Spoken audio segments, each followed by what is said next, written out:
বেনামাজি নাফরমান, তুই এখন উঠা যা, যা বেটা আনতে কা বেটা। তোর মতো অকৃতজ্ঞ, বেয়াদব, অসভ্য, হাইওয়ান বেটা, মানুষ নামের কলঙ্ক বেটা, মনে রাখিস বেটা, যার কপালে সেজদা নাই, তোর চাইতে বেয়াদব আসমানের নিচে জমিনের উপরে কোনো জানোয়ারও হয় না বেটা। কোন জানোয়ার এত বড় খারাপ না।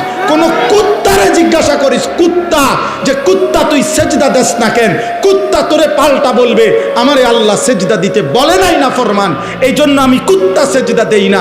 তোকে আল্লাহ 5 বার আজান দিয়ে সেজদা দিতে বলছে, তুই একটা সেজদা দেস না, তুই আমি কুত্তার চাইতে খারাপ বেটা। এই জন্য বুজুর্গানে দিন বলে, ফজরের নামাজ যে পড়ে না, ভোরের কুত্তা আল্লাহর কাছে বলে, আল্লাহ কোন বেনামাজিরে যেন প্রথম নজর আমি কুত্তা না দেখি। তোরে কুত্তা ঘৃণা করে।